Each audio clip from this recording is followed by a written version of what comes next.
Muito boa noite, senhores e senhoras telespectadores. Estamos começando mais um Politicando da semana. Hoje eu trago, nessa abertura de programa, uma notícia que não é muito boa. Eu venho do Cariri. E o que eu vi no Cariri não é bom. Tudo seco, tremendamente seco. Não tem vegetação nenhuma mais nas estradas, só tem garrancho e só tem barreiro secando, garças fuçando na lama para ver se encontra o resto de água e carros-pipas na estrada. Os únicos bichos que eu vi no Cariri foram os bodes, que é o único animal que sobrevive no Cariri. A coisa está feia. Eu conversei com alguns moradores da zona rural, como o seu Clóvis, do restaurante da Cabrita, até os poços que tem água do subsolo estão secando. A coisa está feia no Cariri. Cheguei de lá realmente assombrado. E assombrado mais ainda porque as obras da transposição, principalmente a transposição que vai passar por Monteiro, que é no Cariri, não tem assim ideia de quando é que isso vai ter um final. A gente vê aquilo e não acredita que vai terminar, porque faz tantos anos que a gente vê aquilo daquele mesmo jeito, sem andar, sem ter um avanço, sem ter uma notícia boa, que a gente fica pensando que não vai sair daquele buraco infinito e deixando o pessoal sem esperança. Eu não gostei do que eu vi hoje no Cariri. Por isso que eu estou hoje triste mesmo, porque sou do interior e quem é do interior sabe o quanto a água é importante e sabe quanto é triste a seca, a estiagem. Mas a gente tem que continuar, a gente tem que botar para frente as coisas e vamos continuar apresentando o nosso Politicando. Hoje nós temos a satisfação de receber aqui, não uma autoridade, não um secretário, não um representante do governo, porque, acima de tudo, é um colega de profissão, uma pessoa que eu tenho muita estima pessoal, tenho muita admiração, um talento do rádio-jornalismo paraibano, que eu admiro muito antes de ser o que é hoje e vou admirar quando deixar de sê-lo. Meu amigo Célio Alves, seja bem-vindo, querido. Desde o começo do programa, que você sabe, quando eu comecei a apresentar o programa, que eu tinha aquela vontade de trazer você aqui. É porque a gente sempre tem conversado, né, na base daquela intimidade de colegas, ou então dividindo uma mesa de recepção, de baia, uma coisa assim. E hoje eu estou falando com o secretário de comunicação. Que é a melhor parte, né? E daqui a pouco eu vou conversar com um dia um deputado, um prefeito, né, do Célio Alves, porque acaba como você, novo danado desse jeito, quando der um pinote, quando chegar na minha idade, já tem sido ministro de Estado. Como é que vão as coisas? Boa noite para você, para o público da TV Master. Eu me sinto sempre em casa aqui, considerando o tempo que passei no Conexão, que é um dos programas mais prestigiados, não só da TV, mas da Paraíba, sobretudo por ser gerado aqui com conteúdo eminentemente paraibano e com pessoas que conhecem bem o dia a dia da política, principalmente do nosso estado.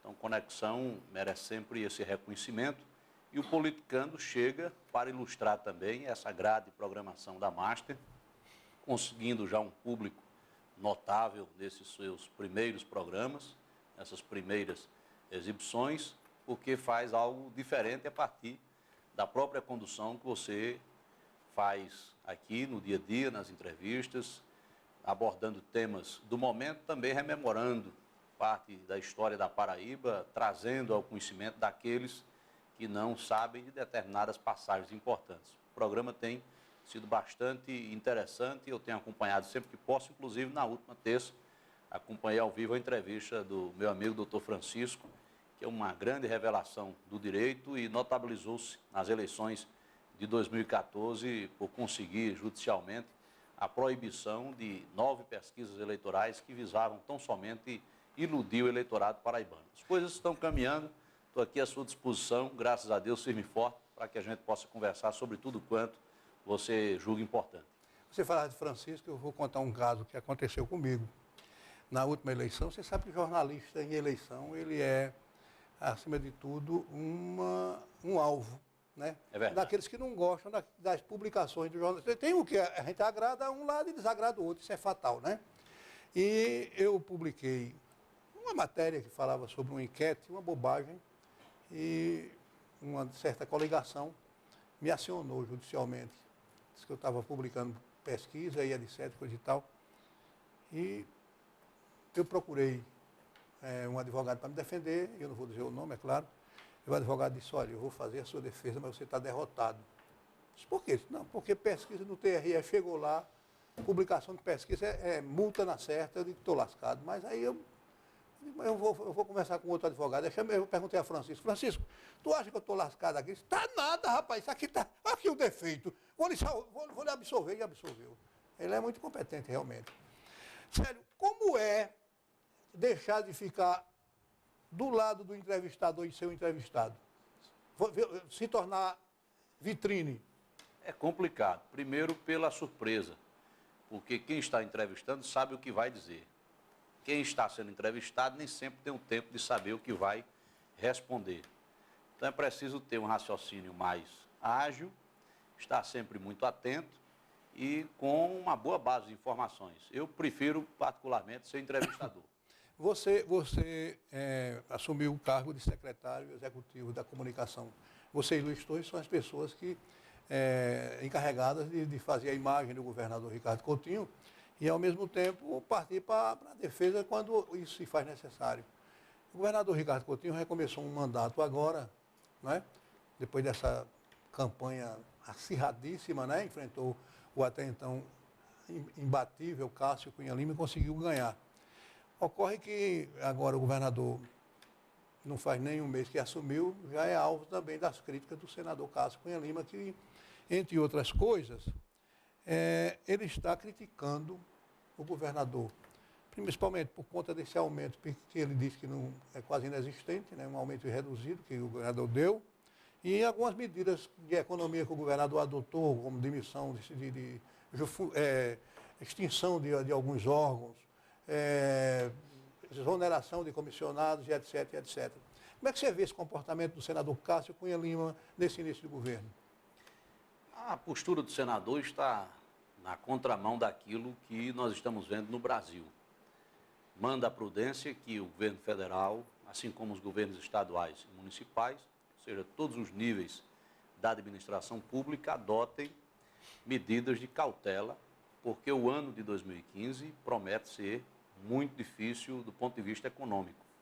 2014 já não foi bem, nós tivemos um crescimento acanhado, quando fazemos a comparação com anos anteriores, tanto que agora a presidente da República, sabendo que tem que fazer os ajustes, escolheu uma equipe econômica que está se notabilizando na imprensa justamente pelas notícias mais amargas que são inevitáveis. Hoje mesmo eu via uma reportagem sobre uma reunião que a presidente fez, um encontro com os ministros, e o ministro que está à frente da Fazenda, tratando da questão econômica, disse que os próximos 2 anos serão de muita dureza e a própria presidente Dilma está preparada para isso e sabe que vai enfrentar muitas reações.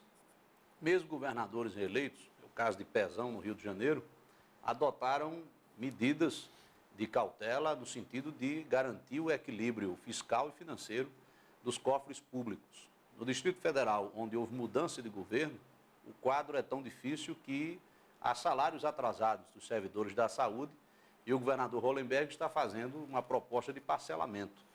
Nós temos dificuldade no vizinho estado do Rio Grande do Norte, que é outro caso também, pode ser citado. De modo que o quadro, de um modo geral, ele é altamente preocupante. É tanto que nenhum estado dos 26 e o Distrito Federal, à exceção da Paraíba, concedeu reajuste salarial aos servidores. Hoje as pessoas são bem informadas, dispõem do rádio, da TV, dos jornais e da internet. Você, querendo noticiar um fato, tem possibilidade ampla. De modo que qualquer pessoa pode fazer uma pesquisa sobre a realidade na Bahia, no Ceará, no Rio Grande do Sul, no Paraná, e verificar que em nenhum dos estados se fala ao menos, não é nem conceder, se cogitar um reajuste para os servidores. O governo federal, que não tem impedimento de gasto com pessoal imposto pela lei de responsabilidade fiscal, também não fala em reajuste para os servidores federais. Apenas a Paraíba tem uma economia pequena diante de tantas outras realidades que nós temos, como São Paulo, Rio, Minas, Paraná, Rio Grande do Sul, aqui mesmo no Nordeste, a Bahia, o Ceará, o Pernambuco, que são estados mais ricos. Apenas a Paraíba está concedendo esse reajuste. Isso para citar o momento, porque se a gente for tratar da crítica de quem parte, no caso é o senador Cássio, e contra quem parte, basta comparar Ricardo e Cássio enquanto governante.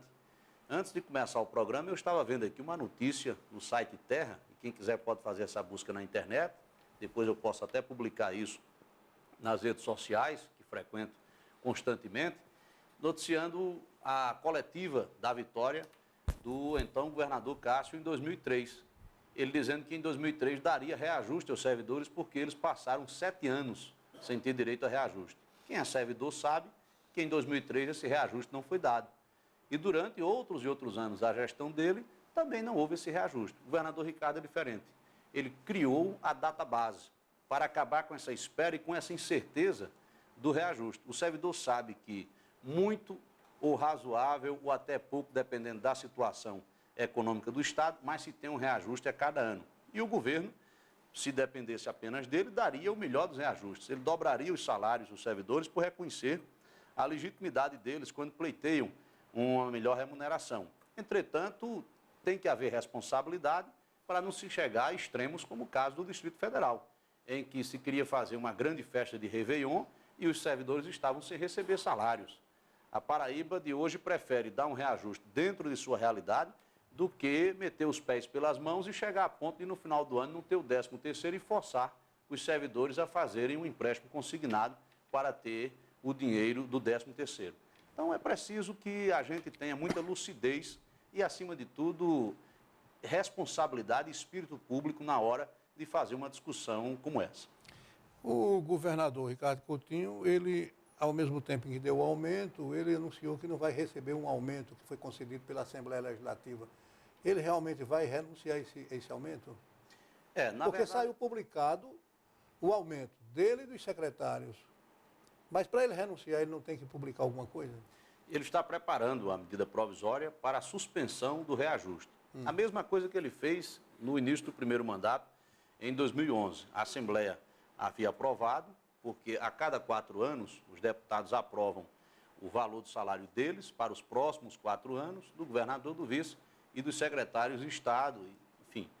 De modo que o governador, naquela ocasião, devido à situação do Estado, preferiu suspender, só implementando esse reajuste no momento em que o Estado recuperou a sua capacidade financeira. O mesmo ele está fazendo agora, mas com uma medida de cautela, dentro desse contexto que nós estamos vivendo, de um 2015 difícil na economia.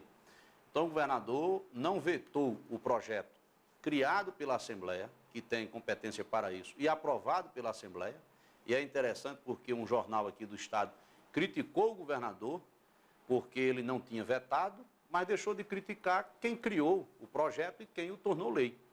O governador não vetou até por entender que a Assembleia tem a sua prerrogativa de definir os salários. Agora, naquilo que cabe ao Poder Executivo, ele anunciou a suspensão da implementação desse reajuste e está fazendo isso também do ponto de vista legal e burocrático para ficar acobertado, cumprindo com o que ele dissera assim que houve esse anúncio para toda a população paraibana. E não se trata de engodo, de hipocrisia em absoluto. Quem conhece o governador Ricardo sabe que isso faz parte do senso de responsabilidade de gestor que ele tem. O senador Cássio falou também sobre essa história do salário, que era apenas um gesto que o governador estava fazendo para a plateia, porque, na verdade, aquilo era um engodo. Ora, em 2007, quando assumiu o segundo mandato, isso está noticiado, inclusive, eu posso também citar a fonte novamente, que é o site Terra, e na Folha de São Paulo, os dois, o então governador Cássio anunciou no começo do segundo mandato a suspensão de obras por 6 meses, de pagamentos do Estado, de convênios, decretou a exoneração de 5.000 servidores, fez todo o enxugamento, e isso dizendo que a casa estava arrumada, que foi o lema de campanha. E, no paralelo a isso, ele aceitou um reajuste do próprio salário dele de governador na casa de 75%. 75%. Quem fez isso no começo do segundo mandato pode criticar um governante que no começo do segundo mandato está abrindo mão daquele reajuste e também para os seus auxiliares e anunciando outras medidas de contenção, porém, não suspensão de obra, não paralisação de serviços, isso não. E muito pelo contrário, além de manter aquilo que estava em andamento e garantiu que vai começar, que está projetado, está concedendo também reajuste aos servidores. Entre os servidores, o Estado e o governador, se alguém tem que ter reajuste, que sejam os servidores que têm uma necessidade maior do que o próprio governador. Estaria Cássio com ciúme de Ricardo?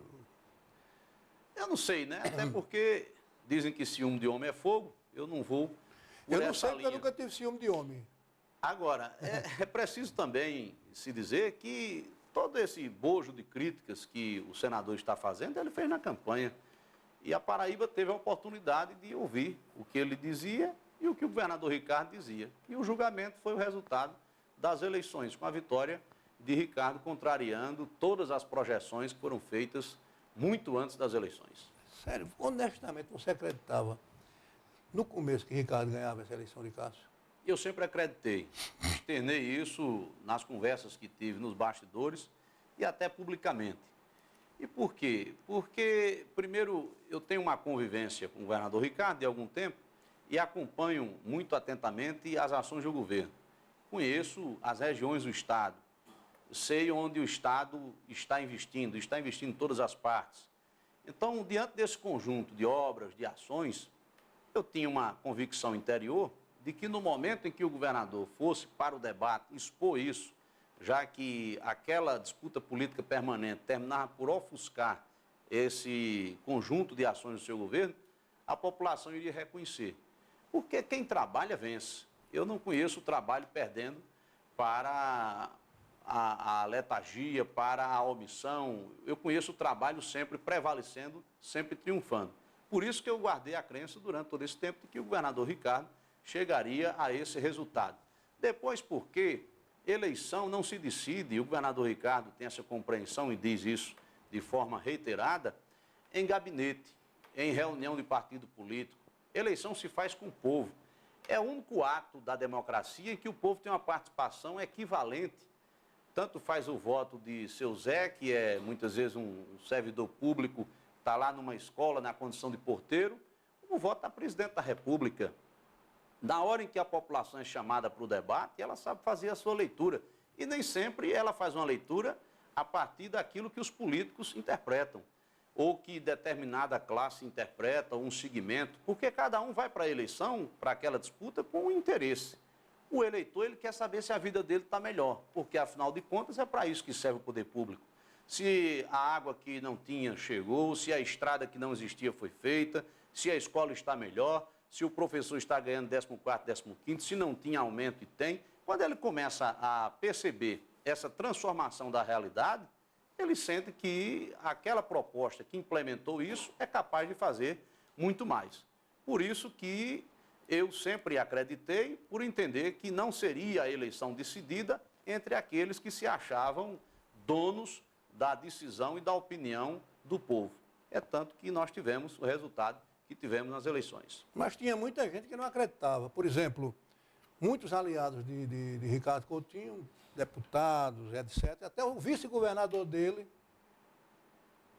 de última hora, se passaram para o lado de Cássio Cunha Lima. Por exemplo, eu não entendi até hoje porque Rômulo Gouveia, o vice-governador de Ricardo Coutinho, rompeu com Ricardo Coutinho, foi para Cássio Cunha Lima, já pertinho da eleição.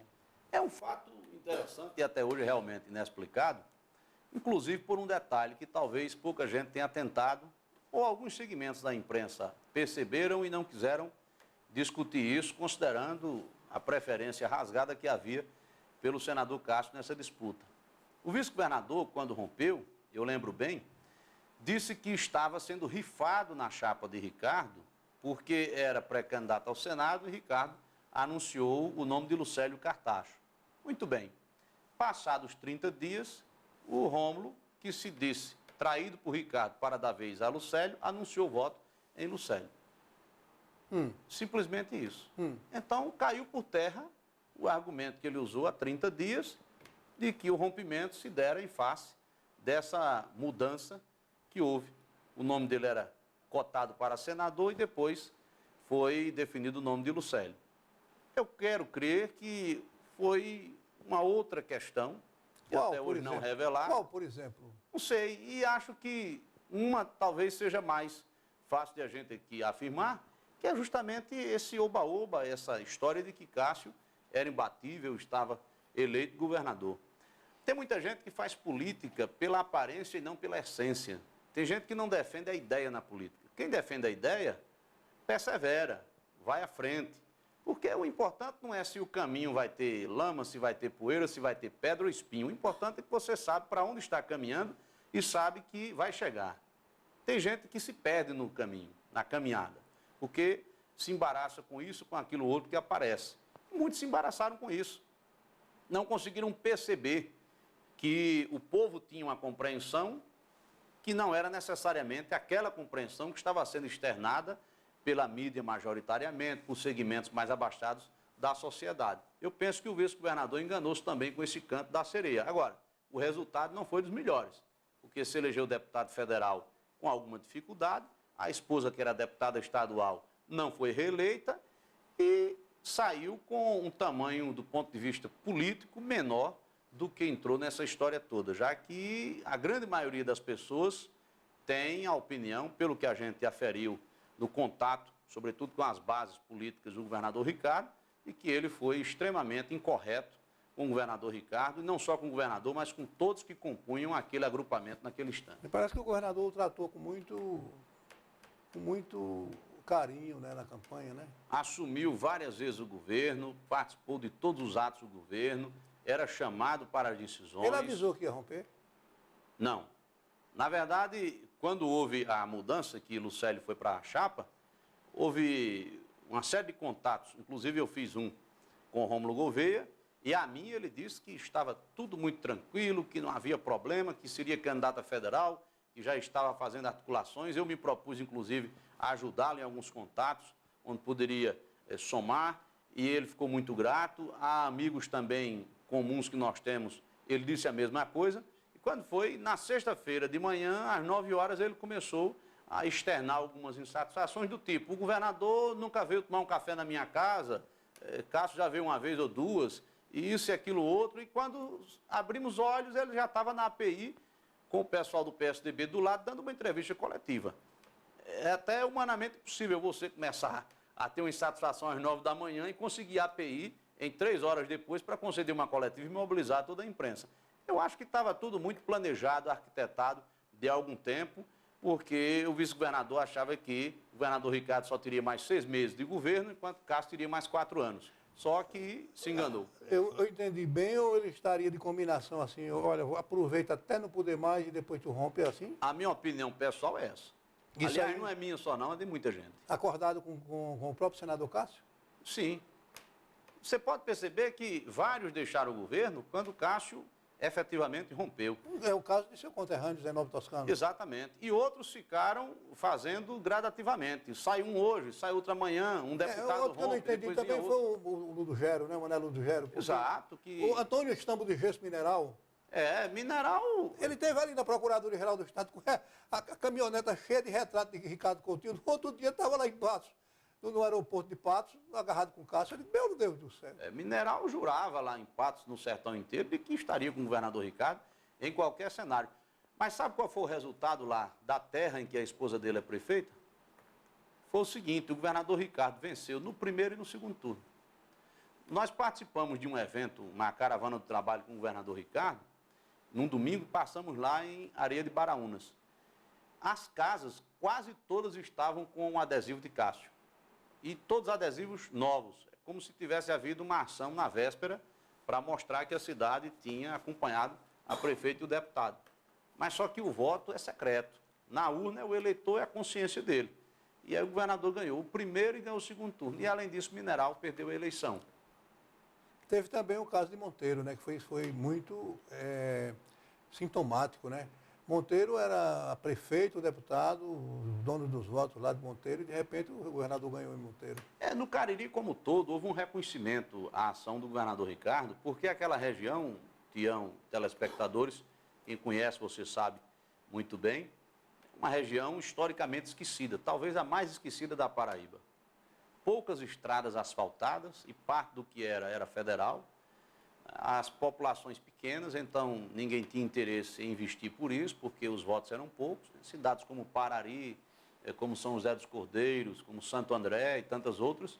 E o governador Ricardo fez grandes obras lá viárias, como é o caso do Anel do Cariri, o anel viário, que tem mais de 200 quilômetros, investiu também em água, em ações para o homem do campo, enfim, deu dignidade ao Cariri. O Cariri era um, hoje é outro. E a projeção para esse segundo governo de Ricardo é de mais obras e mais investimentos naquela região.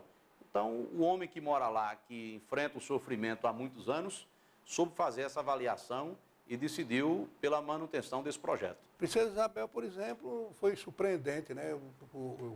Um caso que aconteceu lá em Princesa Isabel, que eu acho que eu devo narrar aqui, quando o governador Ricardo Coutinho anunciou que, quer dizer, era candidato à reeleição, e que quando Cássio assumiu a candidatura, os líderes políticos que acompanhavam o Ricardo Coutinho e eram do PSDB de Princesa Isabel, como o ex-prefeito Sidney Oliveira e outros, anunciaram apoio a Cássio Cunha Lima, e aquelas pessoas que detinham aqueles cargos de comissionados de Princesa Isabel, cargos de chefias e tal, ele dizia o seguinte: vocês entregam o cargo, não tem problema, porque em janeiro vocês voltam. São só férias. Só umas férias de alguns meses, mas fiquem tranquilos que em janeiro todo mundo volta. Será que eles não mandaram nem uma cantadinha já para voltar aos braços do governo? Porque aquele pessoal não sabe viver longe de governo, não.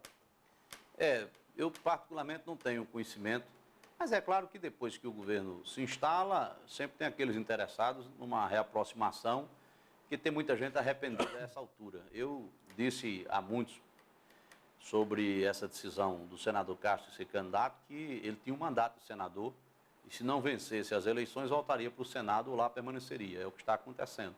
Agora, aqueles que estavam com espaços do governo, prestigiados, ajudando no dia a dia da máquina pública e preferiram deixar, agora estão, sem sombra de dúvidas, arrependidos por conta dessa decisão altamente equivocada. Você é adepto daquela que o governo governa com aqueles que votaram nele? Sim. O serviço público deve ter como destinatário qualquer cidadão.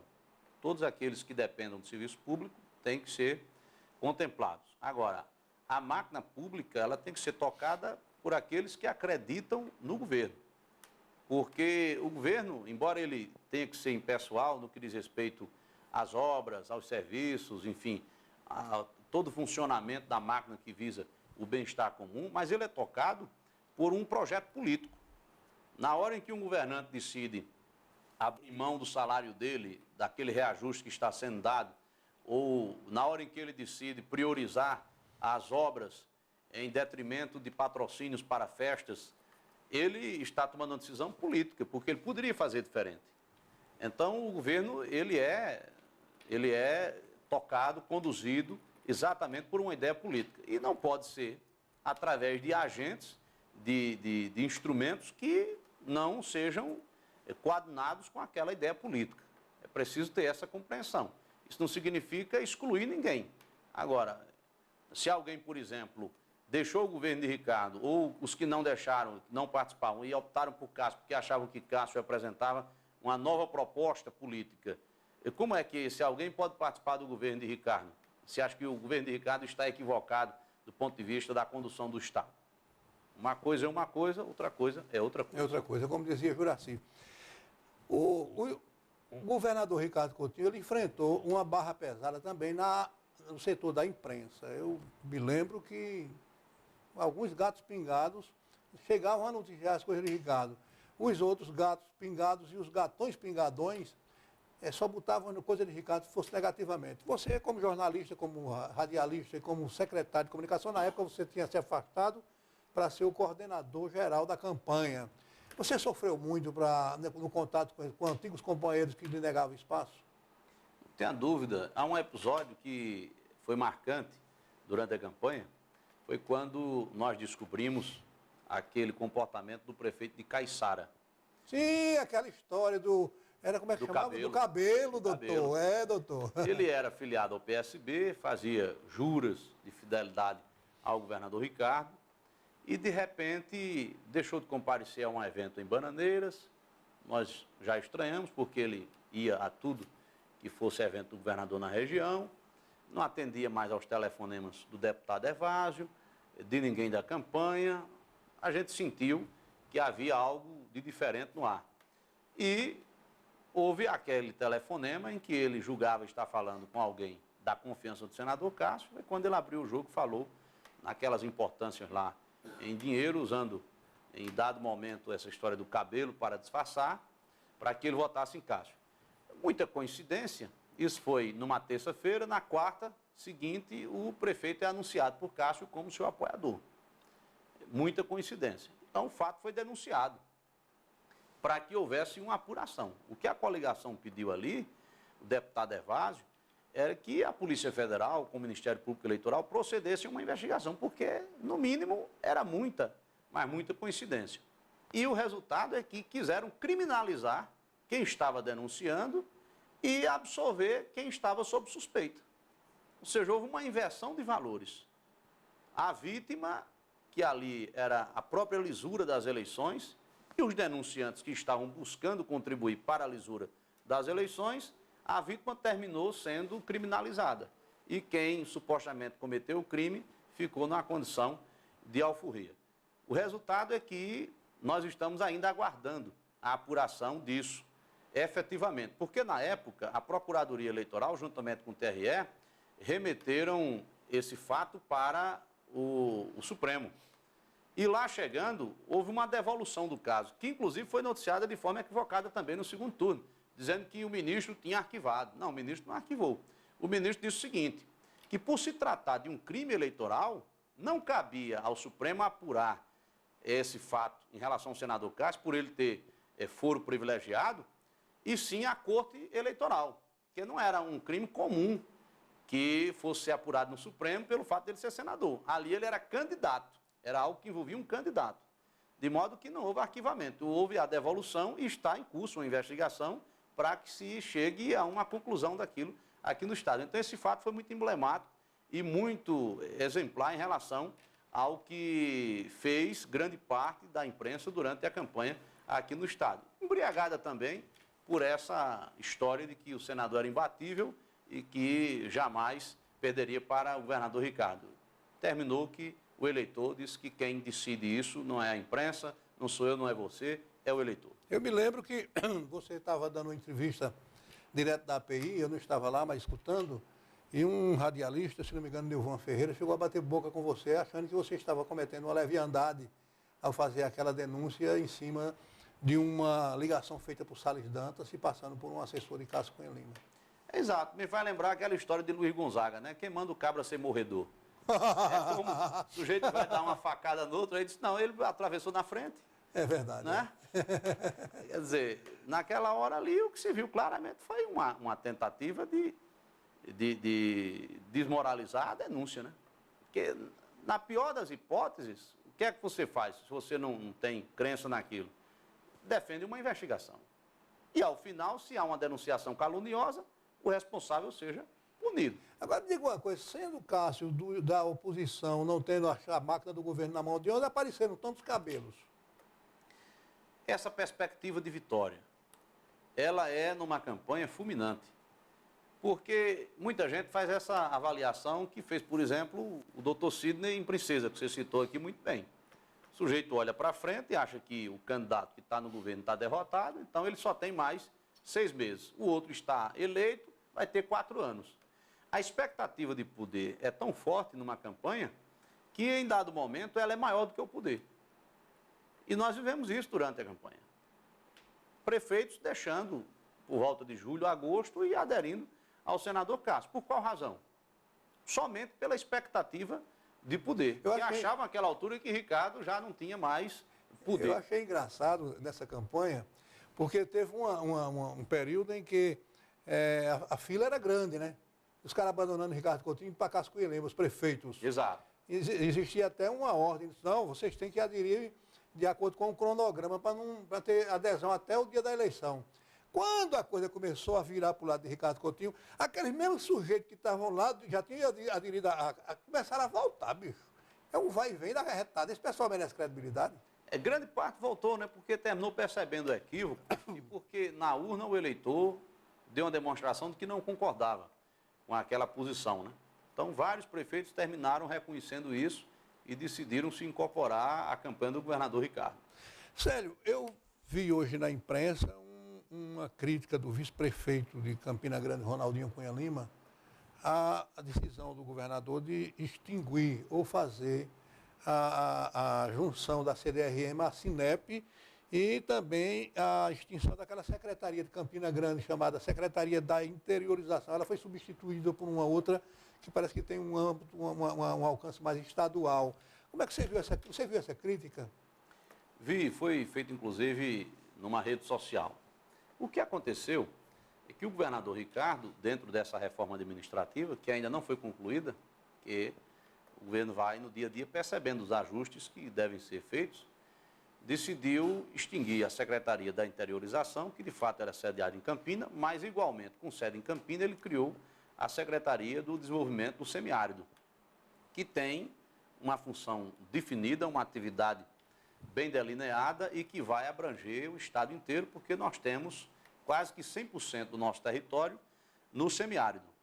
Então, Campina não sofreu, do ponto de vista do poder político e administrativo, nenhum prejuízo. Muito pelo contrário, ela saiu prestigiada, se essa for a ótica da discussão.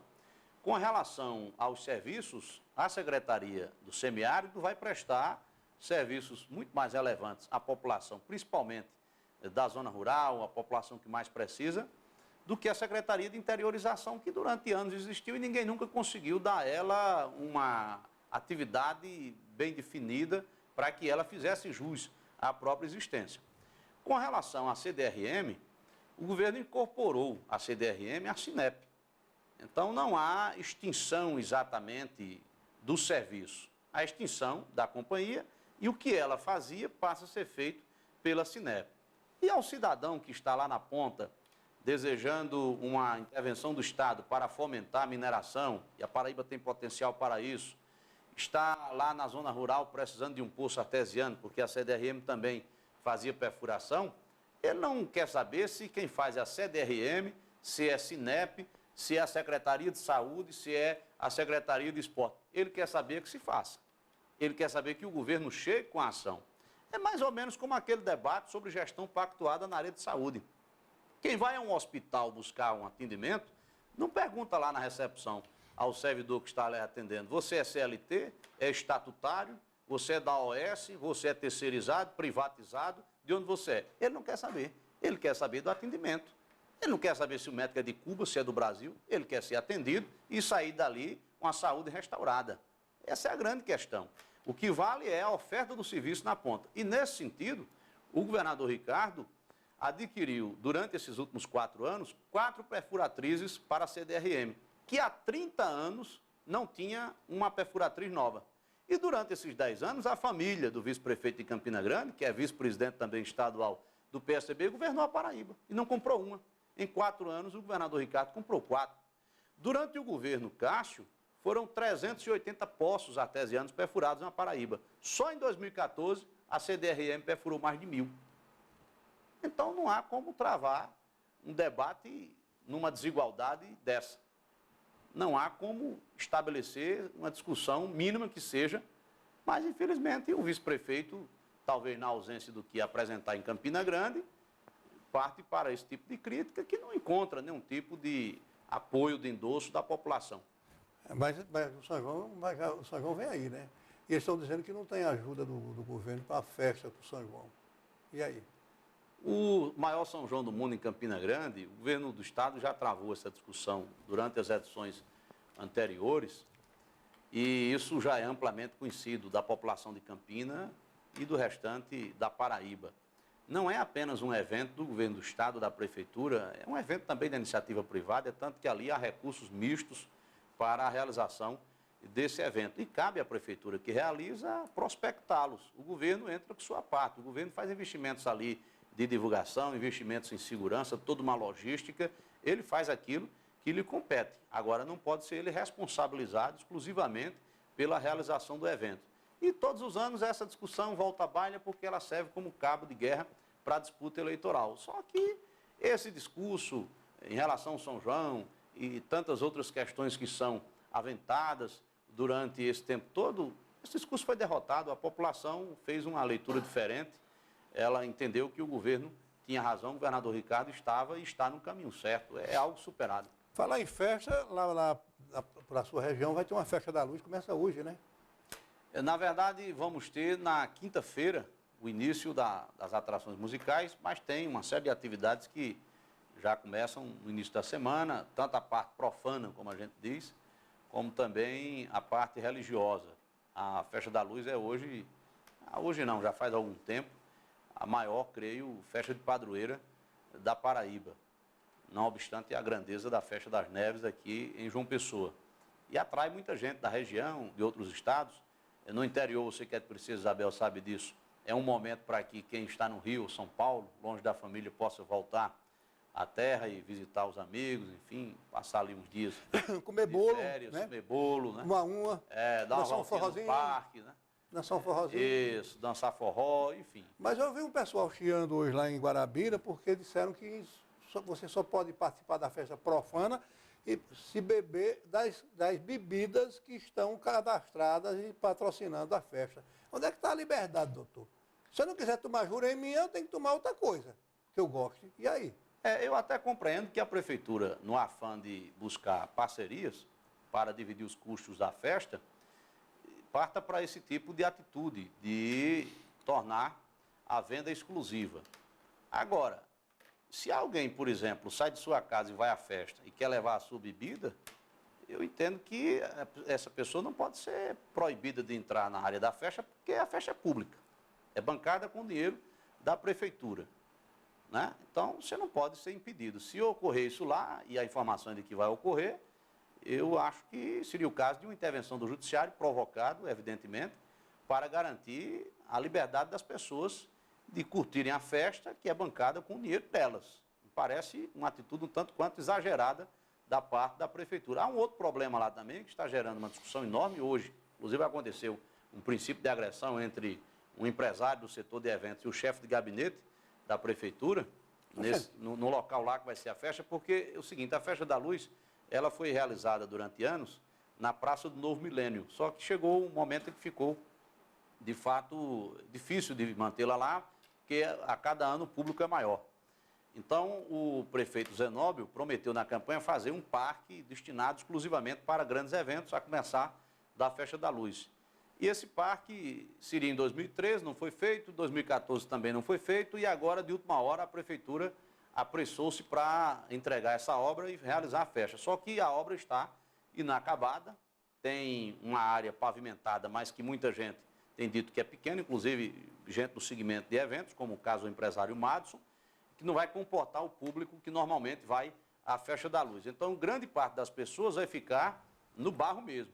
E o risco é se chover, porque aí vai produzir lama e vai transformar essa área num caos. Uma área, inclusive, que era do governo do estado, e o governador Ricardo cedeu à prefeitura, que solicitou à época para a realização desse parque para abrigar a Festa da Luz e outros eventos também. É outra discussão forte que está sendo travada lá. Vamos torcer para que não aconteça nada de ruim na festa, que as pessoas consigam se divertir e que essas previsões mais pessimistas, elas não estejam corretas. Agora, se realmente aconteceu que algumas pessoas estão esperando, devido a essa obra inacabada, esse problema também de venda de bebida, a gente vai ter aí uma festa um tanto quanto comprometida. Mas eu fiquei curioso agora, como foi esse princípio de agressão?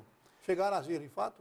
Porque havia uma reunião lá dos comerciantes, os ambulantes que vão estar na festa, com o pessoal da prefeitura, para explicar as regras, enfim, e o empresário Madison, que é opositor do prefeito Zenóbio, foi filmar essa reunião no próprio local da festa, e lá ele deu uma opinião e começou uma discussão com o chefe de gabinete da prefeitura, e o chefe de gabinete teria partido para cima dele, e a turma não deixa disso, foi lá e segurou o rapaz, enfim.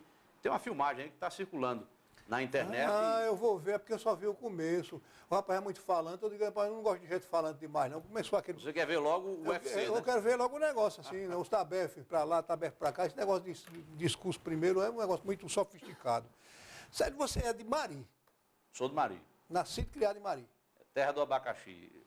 E você começou em rádio muito novo, né? Porque você é um cara novo. Você não tem 30 anos, né? Tenho 34. 34. Um ano além da idade de Cristo. Começasse com quantos anos em rádio? 17. Em Guarabira. Na verdade, eu sempre tive uma militância política, participei também do movimento estudantil, tinha lá todo o envolvimento nas discussões que eram travadas na cidade, no conselho, enfim, eu sempre me interessei muito. E isso me levou a militar politicamente na oposição. E um dos meios para fazer era ocupar espaço de rádio, na condição de ouvinte mesmo, para questionar uma coisa ou outra que fosse pertinente. Daí eu mantive alguns contatos com profissionais de imprensa e a profissional de imprensa mais gabaritada e de repercussão em Guarabira, no Brejo, uma das mais do estado, naquela época era Nairman Xavier, que já há alguns anos está advogando. E a partir dessa nossa aproximação, ela me fez o convite para que eu fosse trabalhar na Rádio Rural de Guarabira. Eu aceitei de imediato, não tinha nenhuma experiência em rádio, enfim, mas eu estava naquele tempo que, para onde apontasse, eu ia e fui. E lá fiquei durante quase 3 anos, ocupei vários postos dentro da rádio, tive programa jornalístico. De lá eu fui para a Rádio Constelação FM, que foi a segunda e última emissora que eu trabalhei em Guarabira. Fui também secretário de comunicação durante 4 anos, na gestão de Léa Toscano. Posteriormente, eu vim aqui para João Pessoa. E nesse tempo, como a gente da comunicação cobra escanteio e corre lá para cabecear, eu criei um jornal, eu tinha um blog de política, enfim, mexia com tudo que fosse relacionado à comunicação. E aqui eu estou em João Pessoa já há 5 anos. Sério, eu me lembro quando você veio para cá, você veio para fazer um programa na 101.7. Isso. Que é do grupo Cabo Branco. Exato. Era você e a menina Cláudia Carvalho. Era um programa, eu gostava muito de ouvir. De repente você foi defenestrado de lá. Começou o ano de 2011, mudou o governo e nós fomos surpreendidos com a informação de que mudaria a rádio completamente, desde o nome, a sua grade de programação, os profissionais. Chegou grande parte do pessoal remanescente da Correio, do sistema Correio, e nos fizeram um convite para que permanecêssemos, mas tanto Cláudio quanto eu, nós decidimos não seguir ali, porque era uma mudança muito profunda que estava sendo implementada na emissora, de modo que não nos agradava, inclusive o modus operandi, como houve toda aquela transformação. Eu preferi, portanto, deixar o programa. Aí você, de repente, foi para Tabajara. Foi, encarei um desafio que não era fácil naquela altura. Está vendo como foi bom? As coisas acontecem, né? Isso que a gente planeja. E lá na Tabajara nós tínhamos uma responsabilidade grande, porque se trata de um patrimônio da Paraíba, dos paraibanos. Era uma rádio que foi confundida durante décadas como sendo rádio de governo, quando na verdade ela é uma rádio do Estado, portanto ela deve ter uma isenção e também uma interação, porque ela sempre foi feita fechada, né? Não havia essa possibilidade de o público interagir, exceto o programa musical, enfim, mas quanto ao conteúdo jornalístico dela, nunca houve essa dinâmica. E nós recebemos a incumbência de fazer algo diferente, de abrir a emissora, tanto que, com a anuência do próprio governador, nós lá recebemos vários críticos do governo dele, fazíamos a cobertura da Assembleia Legislativa, da Câmara Municipal, sempre buscando ouvir as duas partes. Isso não impedia que nós tivéssemos opinião também, porque ao jornalista não está vedado ter opinião. O que ele deve buscar é a verdade dos fatos, investigar as versões e, ao final, ele pode ter uma posição com base naquilo que lhe parece mais verossímil. E é isso que a gente fez durante muito tempo. A ponto de, na época, o Frei Anastácio, que era deputado de oposição e bastante combativo, apresentar uma moção de aplauso. Ele foi entrevistado lá e foi aprovada por unanimidade pelos deputados estaduais. Lá eu passei bom tempo, apresentava não só o programa Fala Paraíba de terça a sexta-feira, como às segundas eu fazia a entrevista semanal com o governador Ricardo e faço até hoje. Quem vê sério com esse jeitão assim, desconhece que esse rapaz também tem dotes artísticos, né? Eu, pelo menos, já tive a oportunidade de ver, de ter essa experiência. Célio é um grande imitador. Ele imita muita gente. Eu não sei se ele tivesse enveredado pelo caminho artístico, talvez ele tivesse se sobressaído muito bem, porque eu vejo certos imitadores aparecendo na TV Globo ele tá aparecendo no Faustão, aparecendo em outros programas de televisão, que não pega uma letra, porque imita, mas não parece. Você ainda imita alguém, sério?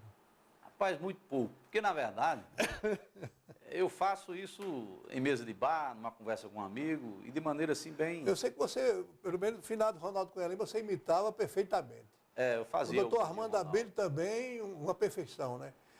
Ele chegou a imitar, eu ver, Zenopo Toscano é uma pessoa que quase ninguém imita, né? Aquele sisudo, aquele cara fechado, aquele cara trancado.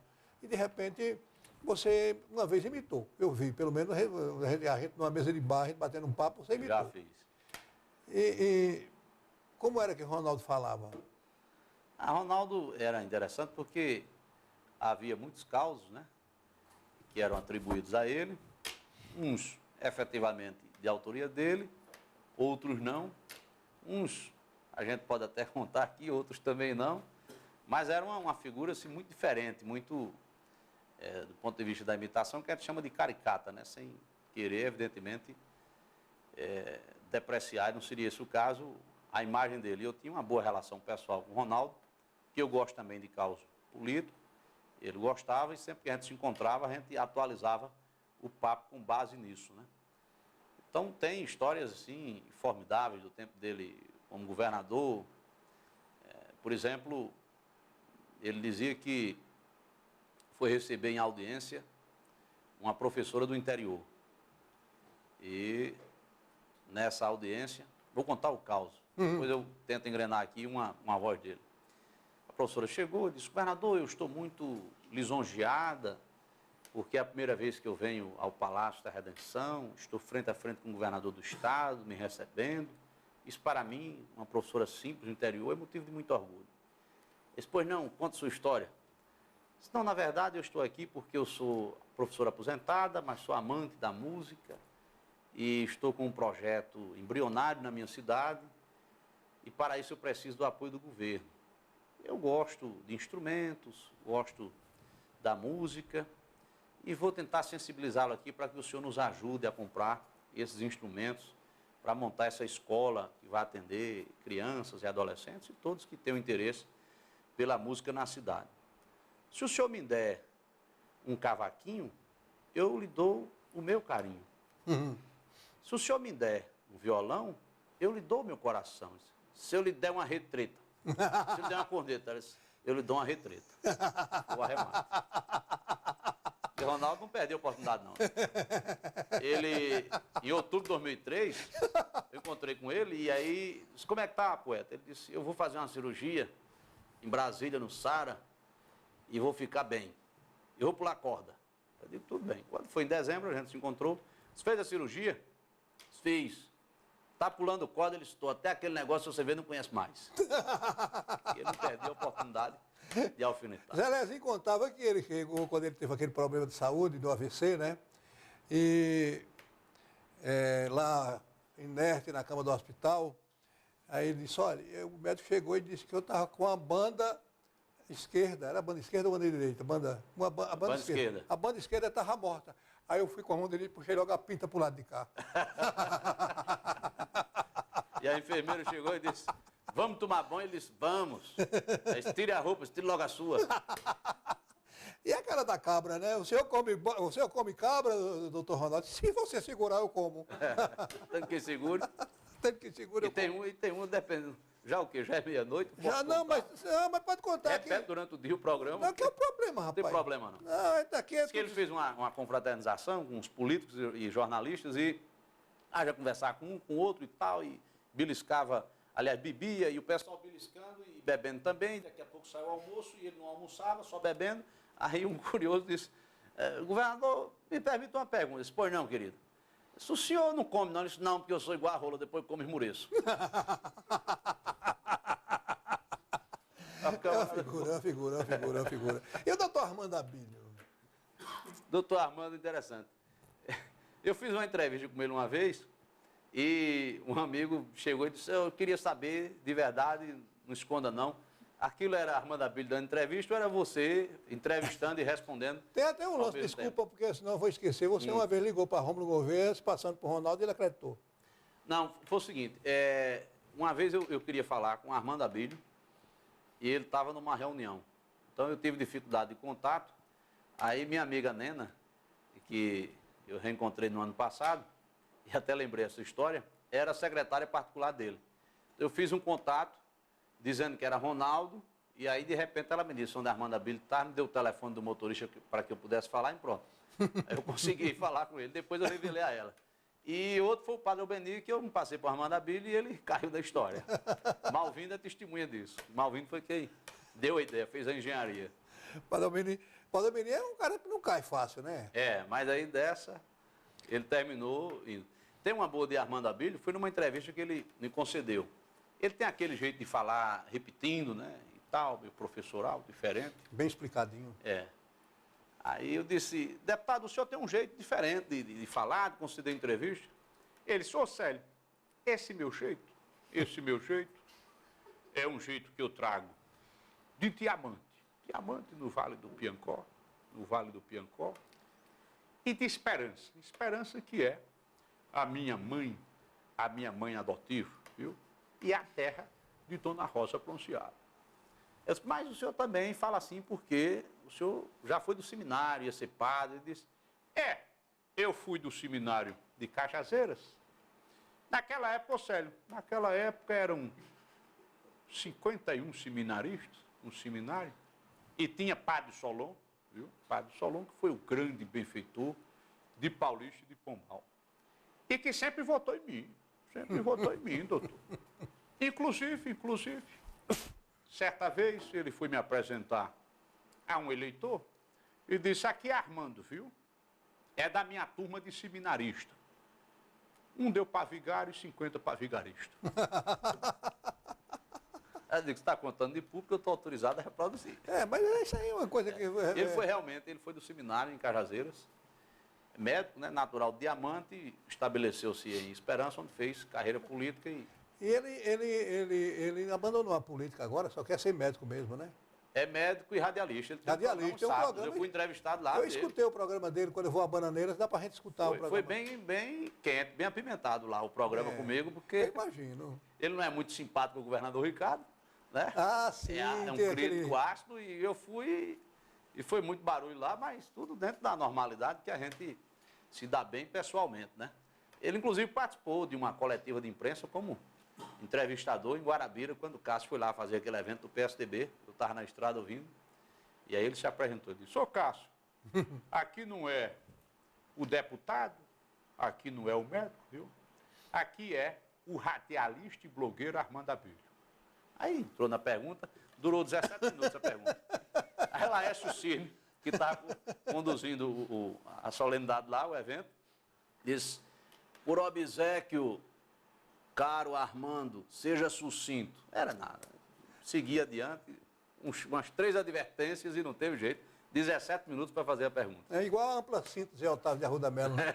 eu, repórter de A União, aí fui fazer fazia matéria do caderno especial, segundo caderno, uma matéria de capa e de página inteira.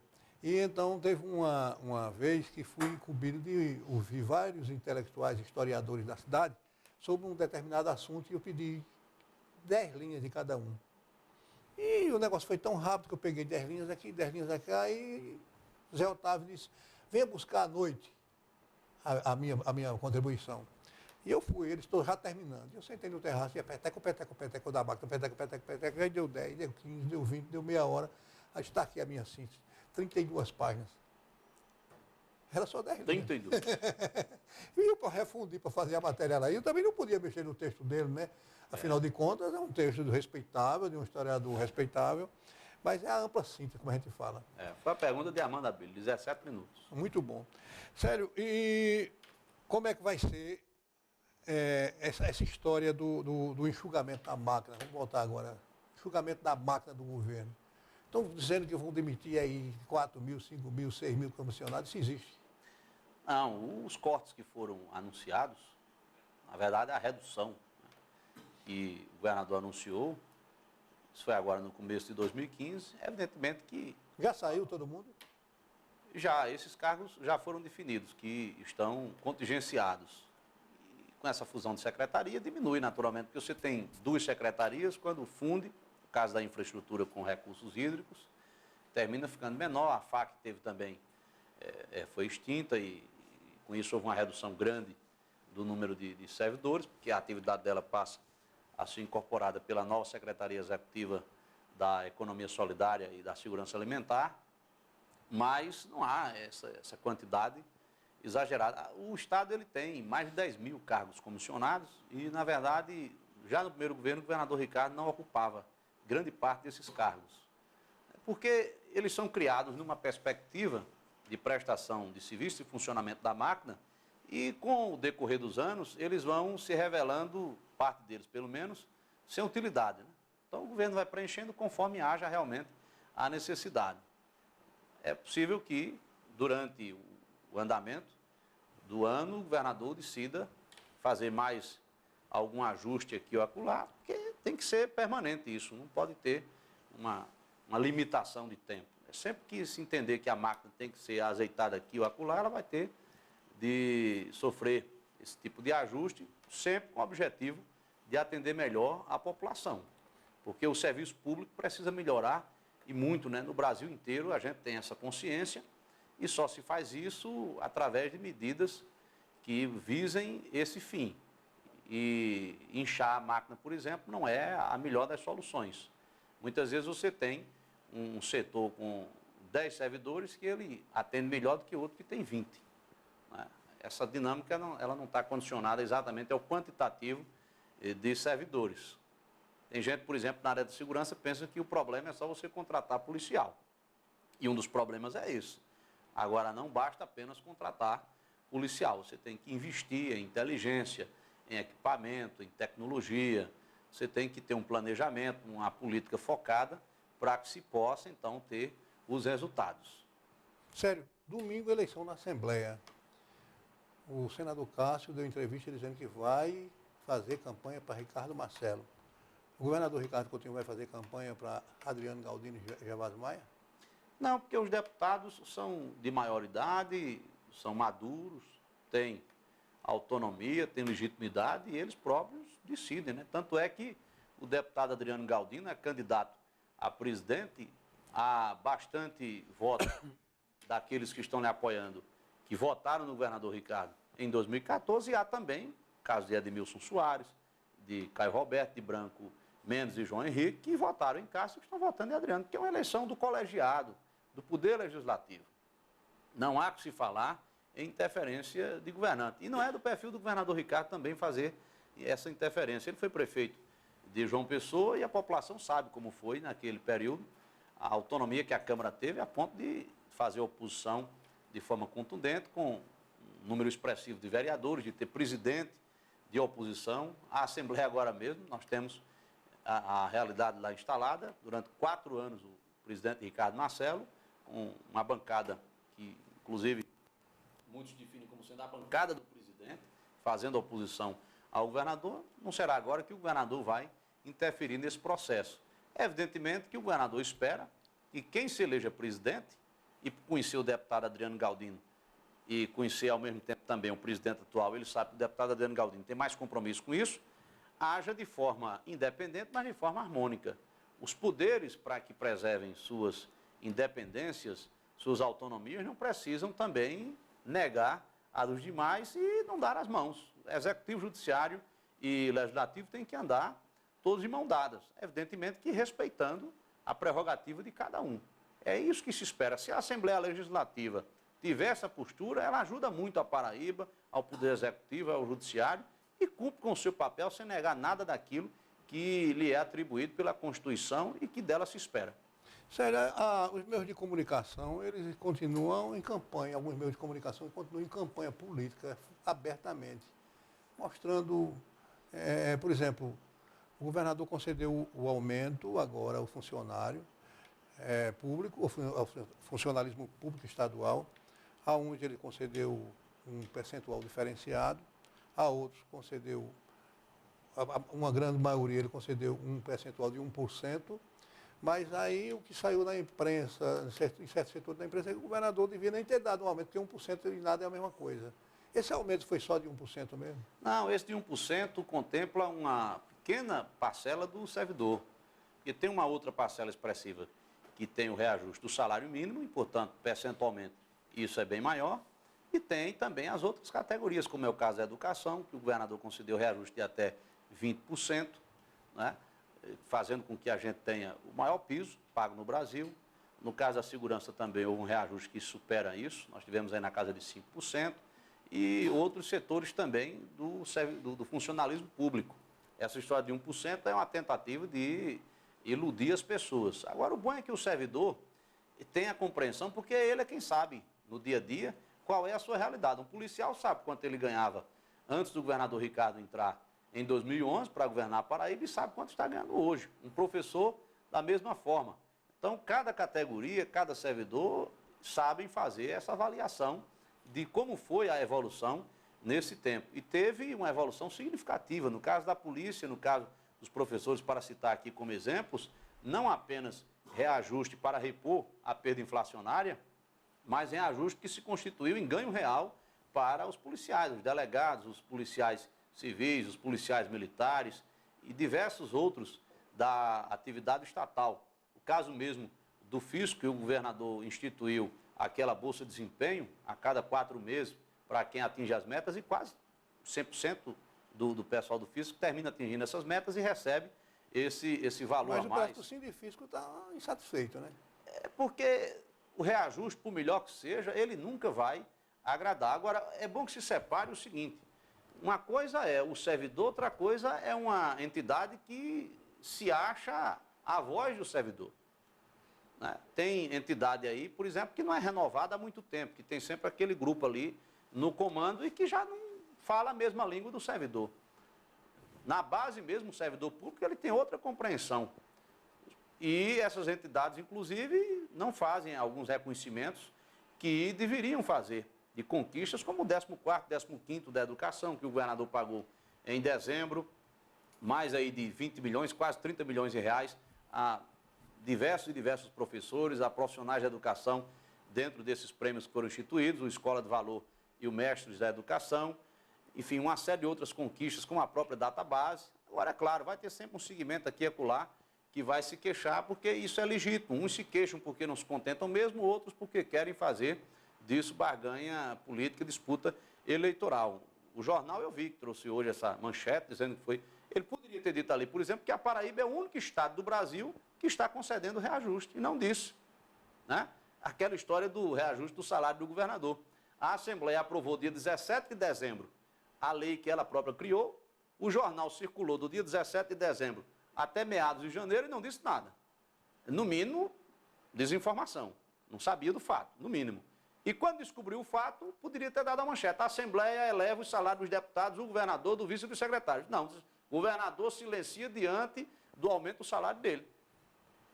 Aí quando o governador decide anunciar, porque ele já tinha tomado a decisão intramuros, ele já tinha decidido isso, mas ele entendia que bastava não efetivar o reajuste e a economia estava garantida para o Estado, não precisava fazer publicidade disso. Mas como o assunto veio à baila, ele resolveu dizer à população a decisão que tomou. O jornal circulou imediatamente e não trouxe uma linha a respeito disso. Então, fica muito claro que o objetivo não é informar, é desinformar. Mas o bom é que a população hoje tem muitos meios, mecanismos de chegar à verdade, sobretudo com essa transversalização da informação. Ninguém hoje vai mais ao pé do rádio e sai de lá escutando aquilo, dizendo, achando que aquilo é verdade, ou assiste a um programa de TV. A gente está falando aqui, as pessoas estão analisando, estão confrontando.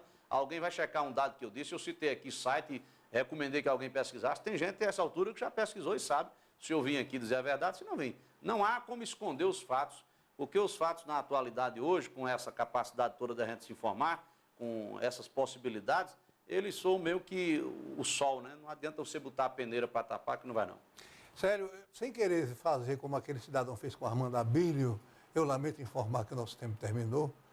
Muito obrigado pela entrevista, foi muito bom. Sabia que ia ser muito boa a entrevista com você. Você é um cara versátil, bom de papo.